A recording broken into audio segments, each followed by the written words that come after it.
সবাইকে স্বাগত জানিয়ে শুরু করছি আজকে শ্রী ঠাকুরের কথা। গত ভিডিওতে আপনারা জেনেছিলেন বহু বছর পরে ঠাকুর আবার কালী পুজোয় নিজেই পূজারী হয়ে বসেছেন। তারপরে কি ঘটনা ঘটেছিল সেই গল্প আগের ভিডিওতে আপনারা জেনেছেন। আজকে তার পরবর্তী কাহিনী আমরা শুনব। ঠাকুর বলেছিলেন যে হঠাৎ অনেকক্ষণ পরে ঠাকুরের আদেশ শোনা গিয়েছিল যে ধুনা আন। তো সেই ধুনো আনা হলো। ধুনোর ধোঁয়ায় ঘরের পরিবেশ আরও রহস্যময় হয়ে উঠল। দক্ষিণেশ্বরের পরে পঞ্চবটিতে তন্ত্র সাধনার বহুদিন পরে ঠাকুর আবার পূজারী পদে, প্রতিমা অন্তরে। কিছুক্ষণ পরে ঠাকুর জগন্মাতাকে সব নিবেদন করে দিলেন। আর মাস্টারমশাই একেবারে পাশটিতে বসেছিলেন। ঠাকুর তখন সবাইকে ধ্যান করতে বললেন।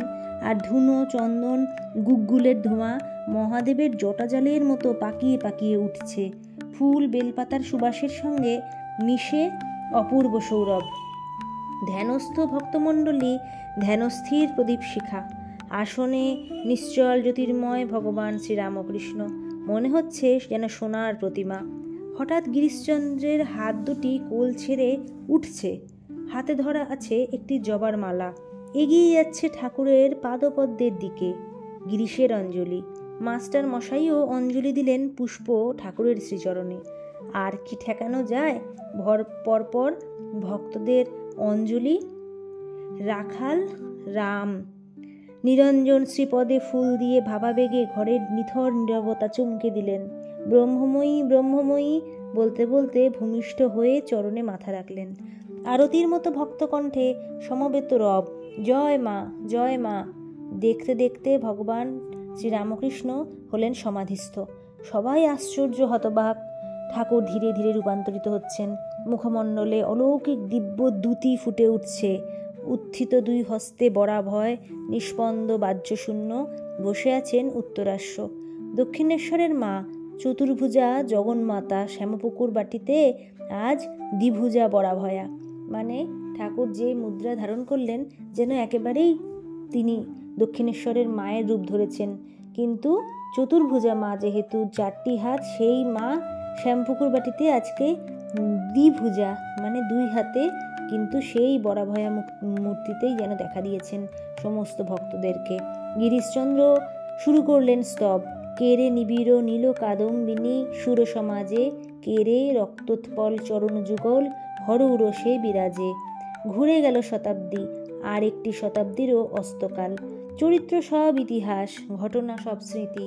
শ্যামপুকুর বাটিতে ঠাকুরের সেই 70 দিনের অধিষ্ঠান আজ এক মহাপীঠস্থান।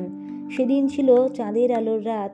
শ্যামপুকুর বাটির দোতলার সেই ঘরে স্বামী পূর্ণানন্দজির পাঠ ছিল। উপচে বড় ভক্ত সমাগম। প্রসঙ্গ সমাপ্ত। ভক্তমণ্ডলী বিদায় নিলেন। একেবারে নিরালা উঠোনে দাঁড়িয়ে দোতলার বারান্দার শূন্যতার দিকে তাকিয়ে আছি। শেষ ঝাড়টি তখনও নেবেনি, মানে যে ঝাড়ে যে আগুন যে ছিল সেটা তখনও জ্বলছিল, সেটা তখনও নেবেনি। পাশে দাঁড়িয়ে শ্রীমের বংশধর নীরব কর্মী গৌতম গুপ্ত। ওই সেই বারান্দা, ওইখানেই দাঁড়িয়েছিলেন ঠাকুর, পরিধানে শুদ্ধ বস্ত্র, কপালে চন্দনের টিপ। শ্রীম আসছেন হাতে ঠনঠনের মানে সিদ্ধেশ্বরী মাতার প্রসাদ। আজও তিনি দাঁড়িয়ে আছেন। বলেছিলেন প্রেমের চোখে দেখা যায় তাকে। চোখে প্রেম সে তো অনেক পরে, আগে বিশ্বাস, মনের বিশ্বাস। মানে ঠাকুর ওই সেই জায়গাতে এখনও দাঁড়িয়ে থাকেন বা দাঁড়িয়ে আছেন। যাদের প্রেমের চোখ, সেই দৃষ্টি রয়েছে, তারা সহজেই ঠাকুরকে দেখতে পাবেন। কিন্তু সেই দৃষ্টি হতে হলে আগে বিশ্বাস জন্ম নিতে হবে, মানে মনের যে বিশ্বাস, সেইটাই আগে দরকার। তবেই ঠাকুরকে ঠিক সেখানে আবারও সেইভাবেই দেখা যাবে। এটি আরেকটি ঘটনা বলছি। দক্ষিণেশ্বরে দেবালয়ের পাশেই যদু মল্লিকের বাগানবাড়ি। ঠাকুর দাঁড়িয়ে আছেন, পাশেই তার অন্যতম ভক্ত শরৎচন্দ্র, পরবর্তীকালে যিনি স্বামী শারদানন্দ হয়েছিলেন। ঠাকুরের সামনে দাঁড়িয়ে আছেন বাগানের ম্যানেজার রতনবাবু। ঠাকুর রতনকে বলছেন, জানো তো এরা সব ছেলে মন্দ নয়, 1.5টা পাশ করেছে, শিষ্ট শান্ত, কিন্তু নরেন্দ্রের মতো একটি ছেলেও আর দেখতে পেলুম না। যেমন গাইতে বাজাতে, তেমনি লেখাপড়ায়, তেমনি বলতে কইতে, আবার তেমনি ধর্ম বিষয়ে। সে রাতভর ধ্যান করে। ধ্যান করতে করতে সকাল হয়ে যায়, হুঁশ থাকে না। আমার নরেন্দ্রের ভেতর এতটুকু মেকি নেই। বাজিয়ে দেখো, টং টং করছে। আর সব ছেলেদের দেখি যেন চোখ কান টিপে কোনো রকমে 2-3টে পাস করেছে, ব্যাস এই পর্যন্ত। এ করতেই যেন তাদের সমস্ত শক্তি বেরিয়ে গেছে। নরেন্দ্রের কিন্তু তা নয়, হেসে খেলে সব কাজ করে। পাস করাটা যেন তার কিছুই নয়। সে ব্রাহ্ম সমাজেও যায়, সেখানে ভজন গায়, কিন্তু অন্য ব্রাহ্মদের মতো নয়। সে যথার্থ ব্রহ্মজ্ঞানী। ধ্যান করতে বসে তার জ্যোতিষী দর্শন হয়। সাধে নরেন্দ্রকে এত ভালোবাসি। ফুলে ফুলে ভরে আছে বাগান। ঠাকুর দাঁড়িয়ে আছেন সেই বাগানে, সবুজ ঘাসের ওপর। মৃদুমন্দ বইছে গঙ্গার বাতাস। চারপাশ বড় উৎফুল্ল। ঠাকুর যেখানে দাঁড়িয়ে আছেন সামনেই যদুবাবুর বৈঠকখানা। বড় লোকের বসার ঘর যেমন হয়, সুসজ্জিত, সুরম্য অতি। কোণে কোণে নানা আকারের শ্বেতপাথরের টেবিল, সোফা সেট, দেয়ালে আরও কয়েকটি ছবির সঙ্গে সেই বিখ্যাত ছবিটাও ঝুলছে, ম্যাডোনার কোলে শিশু যিশু, মানে শিশু বয়সের যীশুখ্রিস্টের ছবি। এই ছবিটি প্রথম দর্শনে ঠাকুর সমাধিস্থ হয়েছিলেন। পাশেই আর এক মল্লিক, শম্ভু মল্লিকের বাগান বাড়ি। খুব আলাপি মানুষ। ঠাকুর মাঝে মাঝে শম্ভুবাবুর বাগানে গিয়ে বাইবেল শুনতেন। শুনতে শুনতে এমনই মোহিত হলেন, শুরু করলেন খ্রিস্ট ধর্ম সাধন। একদিন এই বৈঠকখানায় ওই ছবিখানির দিকে তাকিয়ে ঠাকুর বসে আছেন ভাবস্থ হয়ে। এ প্রসঙ্গে বলে রাখি, ঠাকুর বাইবেল শুনতে ভালোবাসতেন। সামনেই 25শে ডিসেম্বর, অর্থাৎ আপনারা সবাই জানেন ক্রিসমাস ডে আসছে। আমরাও কয়েকদিন একটু বাইবেল পড়ব।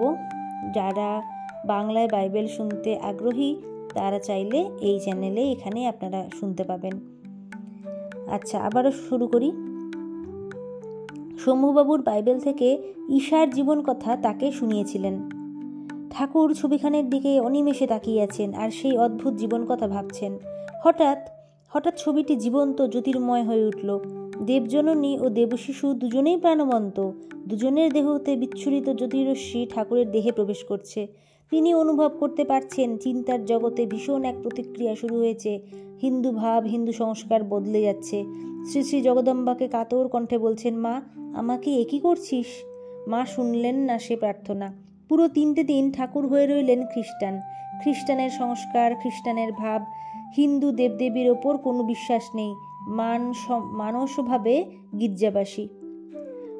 অল্টারে সারসার মোমবাতি, প্রার্থনার গভীর গম্ভীর সুর, পাদপীঠে নতজানু মানুষ, চার্চ বেল, অবশেষে পঞ্চবটি তলে যিশুর দর্শন।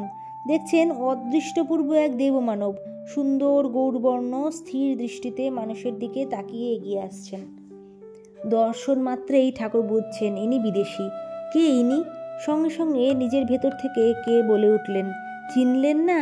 ঈশা মসীহ দুঃখ যাতনা থেকে জীবকুলকে উদ্ধারের জন্যে হৃদয়ের রক্ত ঝরিয়েছিলেন।